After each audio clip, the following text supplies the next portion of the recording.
Prop firms are probably the best thing that has happened to traders ever since trading became accessible to us, to regular people. Because back then, it wasn't long ago where you needed to buy the seat at a stock exchange to be able to actually trade. You didn't even have charts to trade. So us as traders right now are extremely privileged, and prop firms just made it better. But this came with many downfalls, from prop firms going under to prop firms going bankrupt to prop firms just straight up rug pulling traders. And I know that many of you right now are thinking, are prop firms still reliable? Should I still trade with prop firms? And my quick answer is yes. But today I'm making this video to break down all of the prop firm red flags that I look at that you should stay away from these prop firms, from the prop firms that are going to do the 5 things that I'm going to share in this video. So make sure to watch this video until the end if you don't want to get rug pulled again. And obviously this is not a guarantee. I've lost over $800,000 in funding, and I have over $20,000 in payouts that are pending that I will never see again. But to reduce the probability of this happening, these are the 5 red flags that I'm looking at. I believe a lot of you will be shocked with that in number 4. But number 1 is if a prop firm does not have a gambling rule. What does this mean? If a prop firm is allowing traders to risk 4% in one trade idea, I would stay away.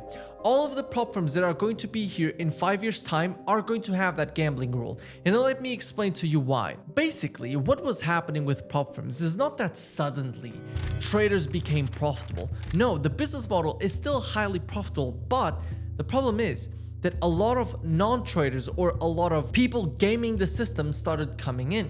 What does this mean? This means traders risking a lot going long on one account and risking a lot going short on another account. This allows traders to basically have an obvious challenge that they are going to pass, they're going to go into the funding, and then they just do that again and they get a big payout.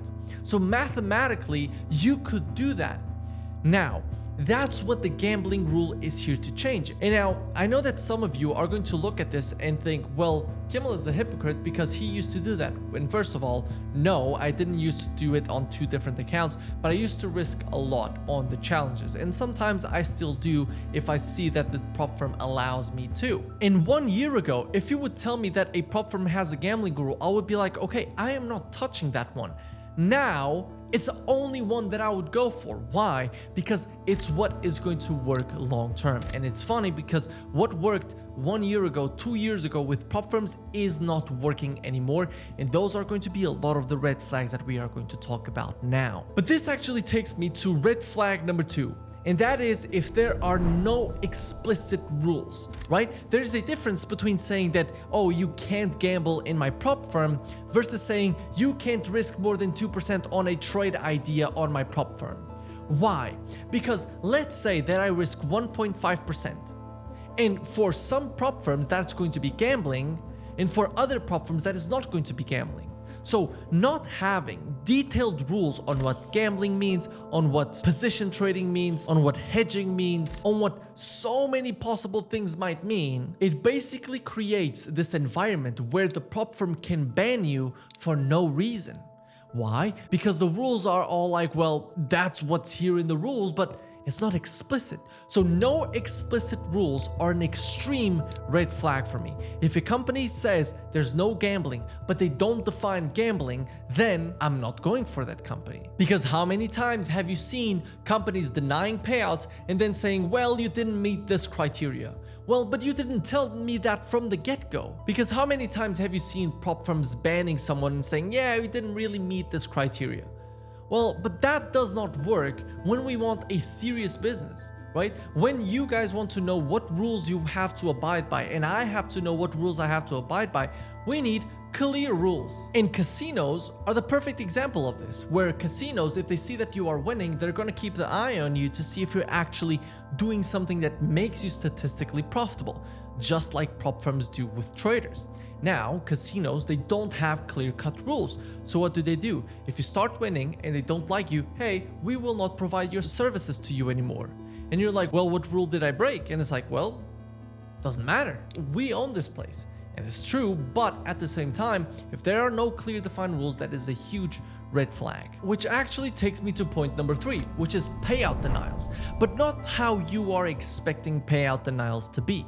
I'm actually going to say, go out on a limb, and some of you are going to hate me for this, and hear me out. Payout denials from first world countries. And I don't like to say this, I really don't, but because of a few bad apples, a whole country suffers. You see that happening with Pakistan, you see that happening with India, you see that happening with a couple of these countries, that because they have so many cheaters in them, the people that are legit traders, they can't trade with these companies because of a few cheaters in the system. And the reason I say this is because a lot of the payout denials that I see happening are, for example, in Nigeria, India, Pakistan, and again, I have nothing against those countries. It's just because I've talked with prop firm CEOs and they say these are the countries that give us the most amount of problems. I talked with one CEO, he said that someone from that country was able to pass the KYC with a Yu-Gi-Oh card. With a Yu-Gi-Oh card, what the hell is going Why would anyone even try to KYC with a Yu-Gi-Oh card? And the fact that it passed, that's ridiculous. Like, I know that the KYC company was completely ditched directly after, but you can see that with all of the CEOs that I talked with, all of them said that 90% of problems arise from these countries, right? We're talking cheaters, we're talking HFT bots, we're talking one-sided betting, we're talking hedging between prop firms, which means going long on one, short on the other, over-risking on these hedges so you can actually get to fund it. Group trading, same IP addresses, everything is happening mostly in these countries. And again, I have nothing against them. I've met so many people from India and it has been absolutely amazing. I can't complain at all. Everyone I've talked to, I believe, can become a good trader, but the problem is the people that you don't see in those countries, unfortunately, are cheaters. And that is what affects the whole country. But in terms of payout denials, this is when we get into Europe, this is when we get into America. If companies start denying payouts normally in these first world countries, you know that something is going on. Why don't you want to pay these people out? And yes, they could be cheating. That's why I think it's always important to see both sides. But if you see that happening over and over and over and over again, just stay out. Once you see, like, I would say 5-10 payout denials from Europe or America, just move on. Don't go into that company anymore, because the reality is you don't want to be the last person with a payout pending that is not going to get paid. Before we keep going, make sure to subscribe. I always forget to ask this. Let's go into the next one. And that is instant funding. Instant funding should be a red flag from the get-go. If there is a company that only offers instant funding, you go away. For the people that don't know, one of the reasons why my Forex funds got shut down was because of their instant funding program. It's because it's seen as a pyramid scheme. It's seen as a, okay, I'm putting money in and I'm taking money out from the people that are putting money in.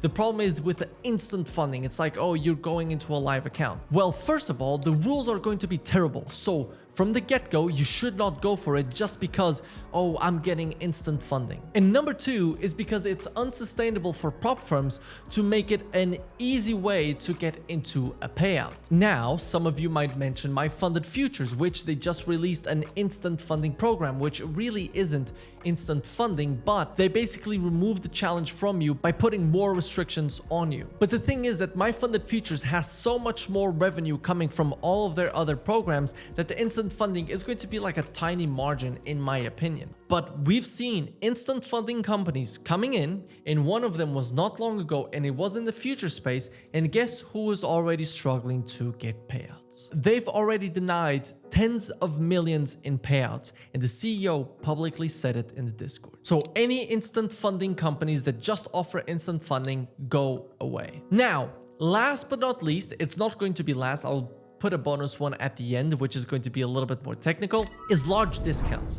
If a company is doing 50% discounts, I would say run away, especially if it's a smaller company. Why? Because that means that they're trying to lure in the most amount of customers possible into their company, and that usually is a sign of slow cash flow, which means that if they have normal price, then that means that no one is coming in. Now, Apex actually doesn't apply. The reason for this, like, everyone has always an 80% discount. Like, come on, like with Apex that doesn't really work. But with CFD firms, if someone offers a 50% discount or like a 50% discount in an extra account, just stay away. There was a company not long ago that a lot of people were promoting, and guess what? A couple of months after, they were offering 50% in an extra account, which means 75% discount. A little bit after, payout denials, and they were gone. Completely gone. And I see that happening with a couple of companies right now, which I would completely stay away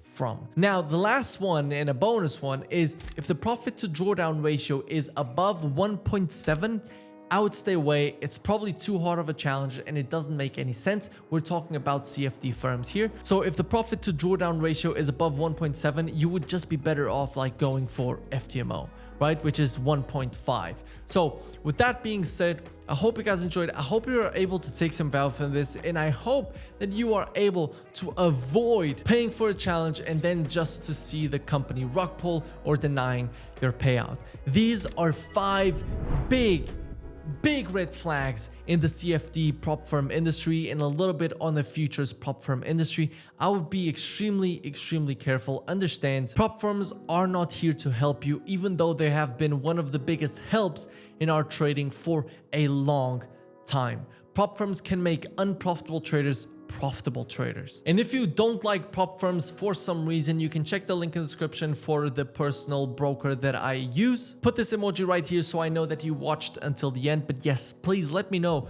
what the biggest red flag for you is. No matter when you are watching this, the Simple Trading Edge is now closed and we are on a waitlist. My focus right now is to get most of the people inside of the Simple Trading Edge funded. But if you guys want to join the waitlist, then it's going to be the first link in the description. Hope you guys enjoyed. Leave a like, subscribe, and I'll see you in the next video. Peace.